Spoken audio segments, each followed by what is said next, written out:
Yes, Your Honor. Thank you. Sir, you mentioned earlier that you directed officers to the Crumbley family home at 112 East in Oxford? Correct. Okay. And approximately how far in distance is that home to the school? A mile. Okay. Yeah.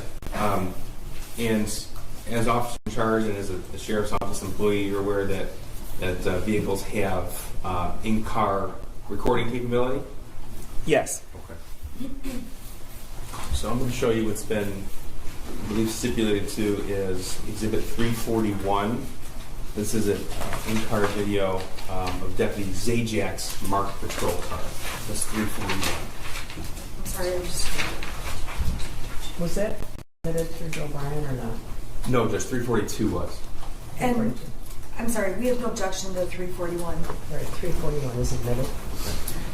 And, sir, so we're clear, the deputies arrived at 112 East at 2:48 p.m., 2:49 p.m.? Yes. And that's November the 30th, 2021? Yes. Okay. And as we saw in the video, the shooter was taken into custody at 1 p.m.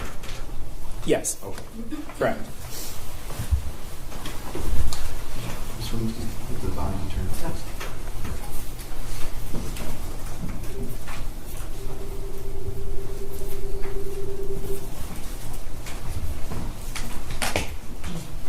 Right now, we get those. Why is she in handcuffs? I don't know. Can you take the handcuffs off of her, please? Carefully hold yourself. Okay, plug in first. You guys have to get it. It's not going to be long for those handcuffs. I promise. Why am I in cuffs though? It hurts. Like it really hurts. Wow, what's that? Why am I in handcuffs? I don't know. I don't know. I asked them the same fucking thing. They didn't do anything.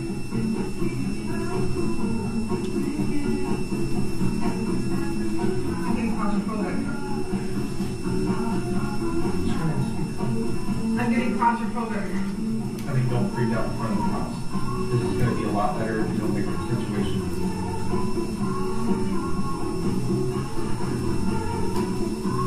Why are they here? Why are they here?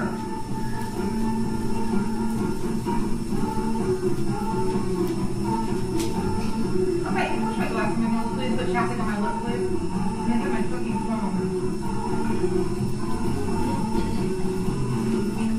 Why are I'm so confused? Why are you in fucking handcuffs?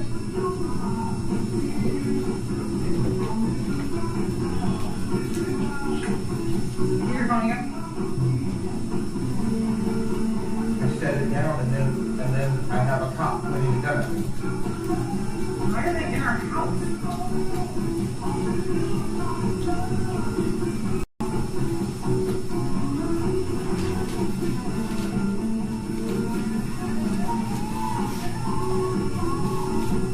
I'm so confused.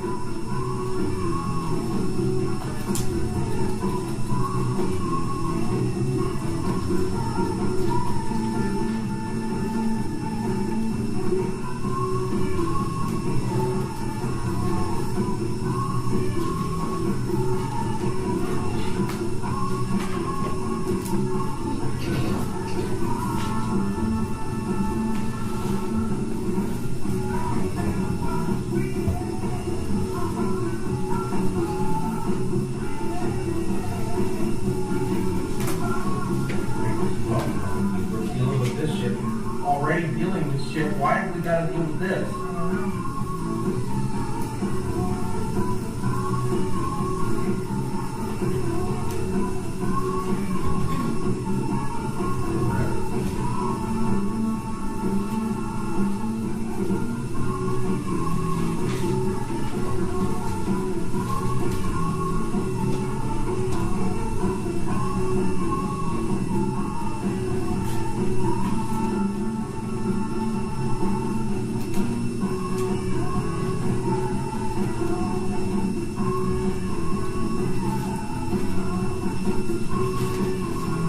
Where's the other guy? Where's that at? In the treasure.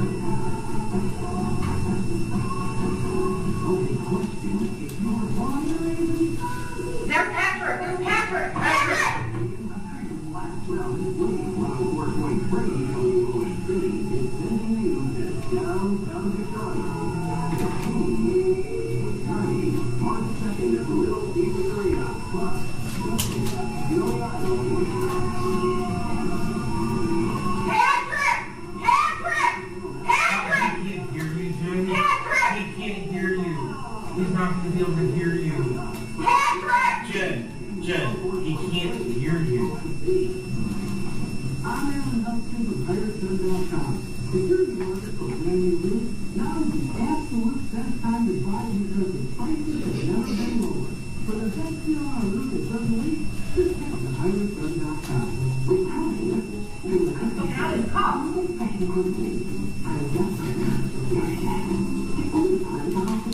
I love you. I think something happened.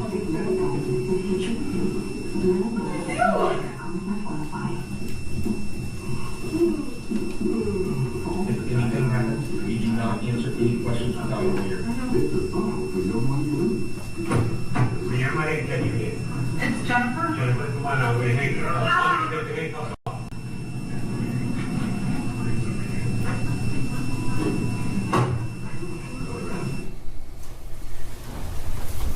So, sir, that video started at 2:49 p.m. November the 30th. This was after they had spoke with Sergeant Joe Bryan at the Oxford substation, correct? Yes. Okay. And the video that we saw with Sergeant Pesky, that occurred directly after this. That's correct. Okay. So when she was taken out of the vehicle, she was placed in a different vehicle, and that's where Sergeant Pesky spoke with her. Correct. Okay. And then as Edward Wogrowski testified, they arrived home from the location data at 2:30 p.m. after the substation.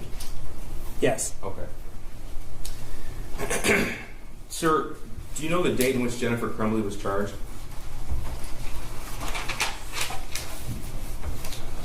December 3rd. Okay, so the shooting happened on Tuesday, November the 30th.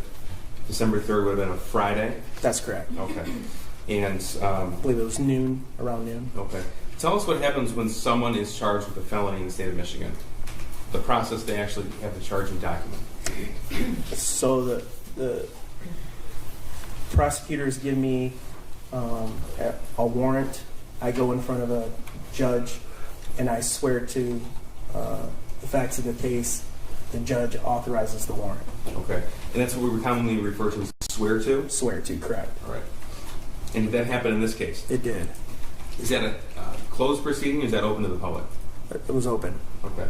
In fact, it was broadcast at that point. There was media present for that, yes.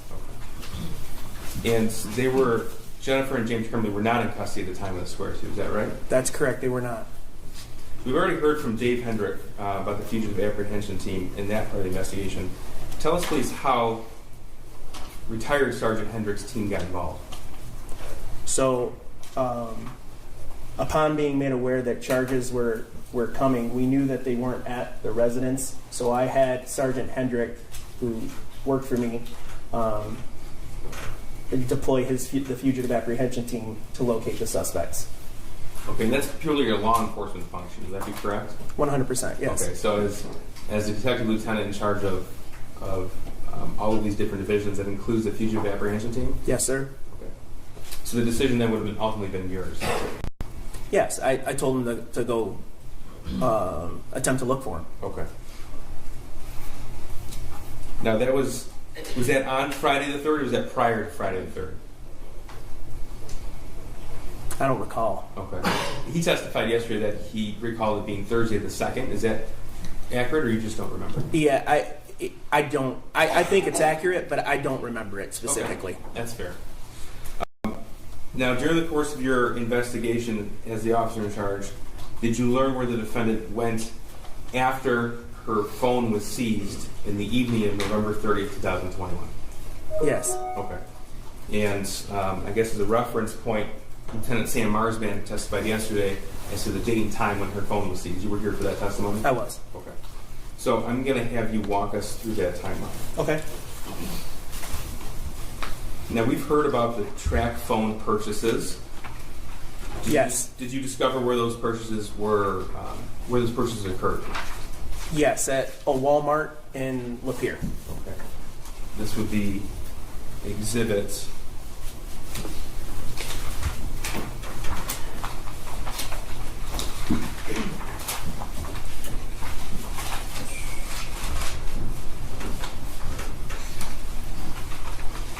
This is Exhibit 404. I don't believe we have an objection. Any objection to 404? No. 404 is admitted.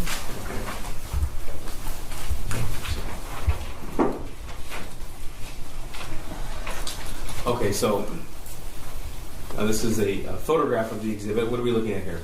This is the purchase receipt for the track phones from the Walmart in Old Pier. Okay. And did you learn where they stayed that night? They stayed at a hotel in Lapeer. Okay. I'm going to show you exhibit 405. I don't believe there's an objection to 405 either. No. 405 is admitted. Thank you, Judge. This is 405. What are we looking at here? This is a receipt for the overnight stay at the Holiday Inn Express in Lapeer. Now, did you do the swear to for the shooter as well in this case? I did. Okay. And when did that occur? That was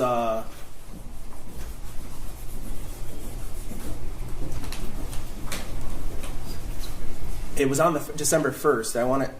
Time was sometime in the early afternoon. Okay. If I said 3:51 p.m., would that sound right? Yeah, that sounds about right. Okay. Do you know where James and Jennifer Crumbley were then? Yes, it was a swear to, much like we do typically, open to the public. They were I believe they were on Zoom in their vehicles. Okay. That proceeding's open to the public, is that right? Yes, it is. I'm going to show you. Well, first, let me ask you: did the investigation uncover where they stayed the day after the shooting, December the 1st, 2021? Yes, it did. Okay. This is Exhibit 408. No objection. 408 is admitted. 407 is not. They skipped. Correct, Judge. Okay. Thank you. Instead of renumbering all the exhibits, we thought it. Oh, no, it's all right. I just want to make Okay. sure I was keeping up. Thank you, Judge. 408. What are we looking at here? This is an extended stay in Auburn Hills. Okay. And this is where the defendant and her husband checked in December the 1st, 2021? That's correct. Does it indicate a checked out date? December 3rd, 2021. Okay. And that's that Friday? Yes. Now, we heard from Sergeant Hendrick, retired Sergeant Hendrick, that they recovered a vehicle belonging to the Crumbleys in Auburn Hills. They did. Okay. Is this the location where that vehicle was recovered? It is. Okay. This is Exhibit 409. Photograph. No objection. 409 is admitted. Okay. What are we looking at here? This is one of the two vehicles owned by the Crumbleys backed in a parking spot at the extended stay in Auburn Hills. Now, during the course of this investigation, were banking records from the Crumbleys obtained? Yes. All right. Specifically on December the 2nd, so that'd be the Thursday, did you find that they had withdrawn cash on multiple occasions? Yes, they did. This is Exhibit 411. I believe this is covered under stipulations as well. I'm sorry, did you say 411? 411, yeah. That's not 411. No, the next slide. I didn't want to publish it until you confirmed it was stipulated to. Yes, it is. Any objection to 411? No objection, sorry. 411 is admitted. And again, 410 is not. Correct, Judge. Previous. Yes, thank you, Judge. Okay, what are we looking at here in Exhibit 411? This is a withdrawal of $2,000 withdrawal transfer, $2,000 from Flagstar by Jennifer Crumbley. Now, Edward Rogowski told us about replacement phones. Did you uncover that James and Jennifer Crumbley, after buying their track phones, bought another set of phones? Yes. Okay. And do you know the date and location where that happened? That was in Owasso. Owasso, Michigan? Yep. Okay. And that's on December the 2nd, 2021? I'm sorry. Yes, it was on December 2nd. Okay. This is going to be 413, the T-Mobile receipt. No objection. 413 is admitted. Yes, it's just 413, correct. Mm-hmm. All right. And so what are we looking at here? This is the purchase of the two replacement phones. Okay. And that was Owasso, Michigan, on December the 2nd, 2021? Yes. Okay. What's the relative distance from Owasso to Auburn Hills? It's about an hour. Now, did they obtain more cash in this time frame? Yes, they did. Back to the banking records. This is 411. No objection to this. I believe we stipulated to this. Is that correct, Counsel? Yes. Yeah. 411, okay. This is Friday, December the 3rd, 2021. And what is the withdrawal amount of cash in this exhibit? $4,000. Now, was evidence uncovered in the investigation that showed you a transfer or withdrawal was made from the defendant's son as well? Yes. This is Exhibit 414. Again, is covered under stipulation. Move to admit. You have any objection to 414? No objection. 414 is admitted. Thank you. So what are we looking at here in Exhibit 414? So this is the Simply Kids savings account, Ethan Crumbley's account. Okay. And specifically on November the 30th, 2021, do you see a withdrawal from that account? Yes, there was a $3,000 withdrawal that day. And November 30th, is that significant to you? That's the day of the shooting. Okay. And how much was left in her son's account? 99 cents.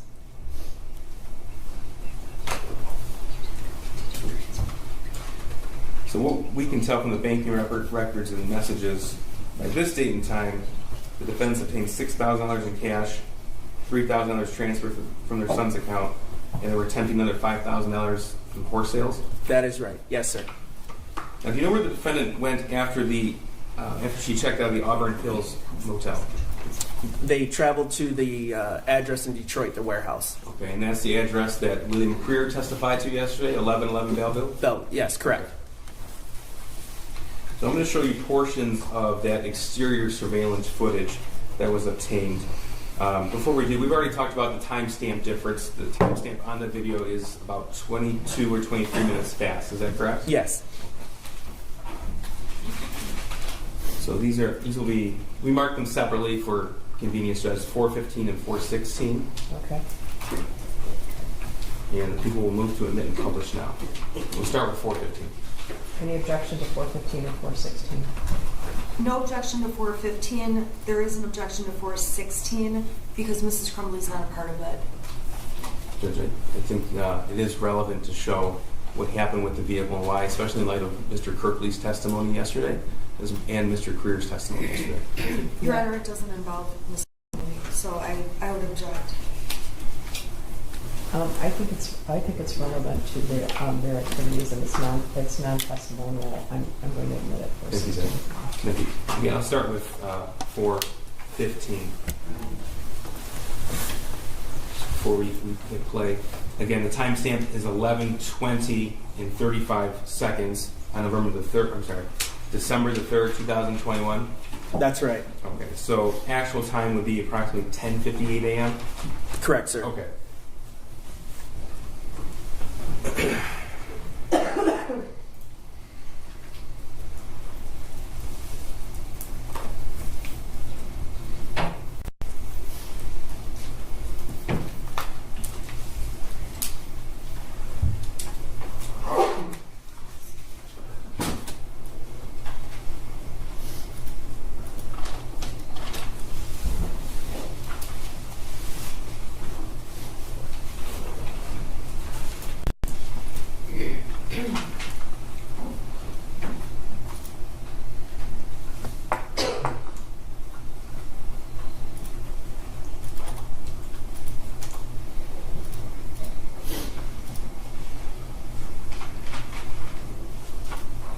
What do we see here in the video at the 11:21 timestamp? Yeah, so that's the a friend of the defendant who activated the security gate to open it, and the defendant pulled in and parked. Okay, and again, this is the parking lot at 1111 Belleville in the city of Detroit. Yes.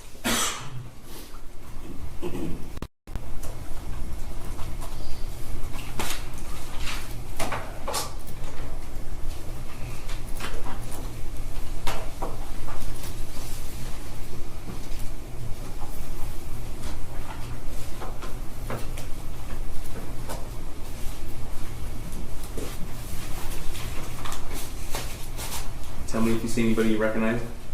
I recognize the defendant. Okay, this person right here. Yep.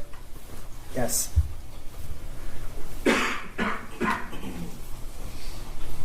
And your friend you identified as this individual? That's correct.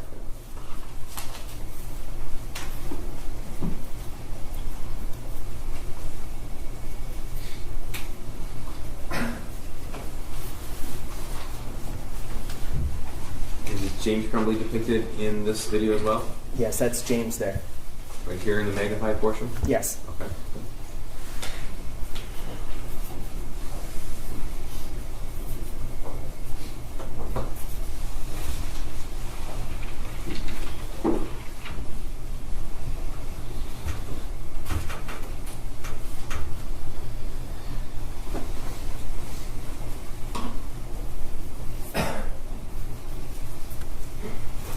Okay, now I'm going to play you 4:16. Before we start again, the timestamp is 16:10. First of all, what is 1600 hours? That's 4 o'clock in military time. Okay. 4 And p.m. this would be so shortly before 4 o'clock actual time on Friday the 3rd. Yeah, 3:48, I think, or something like that.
Sir, this is about 4 hours after the charges were officially announced? Is that That's right? correct. Okay. And about a day or so after the fugitive apprehension team began looking for them? Yes. Your Honor, When charges?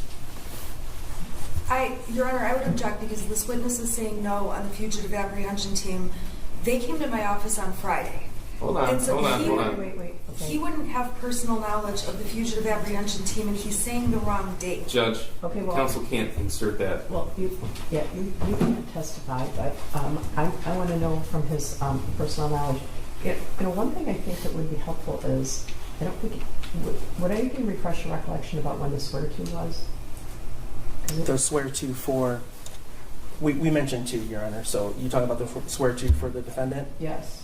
The swear to for the defendant was the December 3rd. December 3rd. December 3rd. Okay. Right. So when did you contact the fugitive apprehension team? December 2nd evening or late afternoon, evening time to get an idea where the defendants were, because we believe charges would be forthcoming.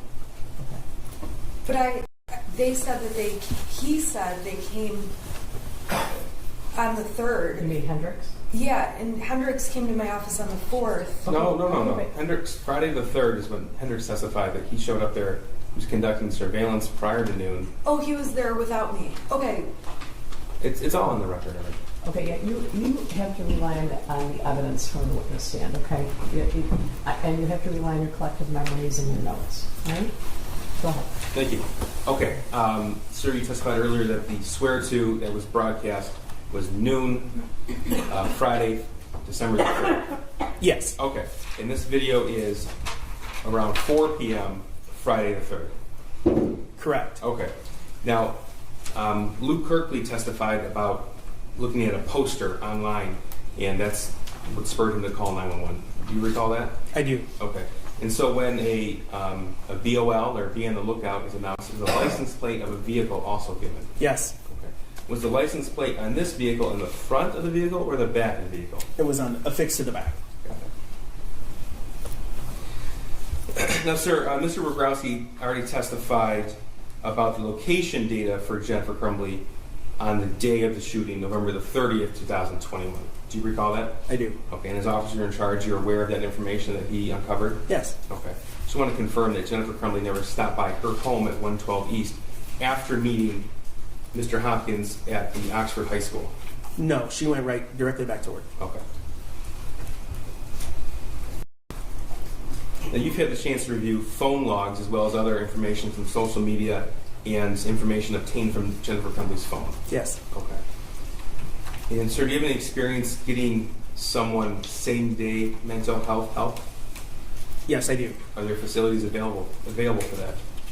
Yes, there's a facility on this complex called Common Ground that's available for that. In reviewing the phone logs of Jennifer Crumbley, is there any indication of any phone calls to a facility of that sort? No, In fact, any phone calls to any doctor's offices, no, counselor offices, no, any hospitals, no, any mental health professionals at all? no. Thank you. I have nothing further. Cross.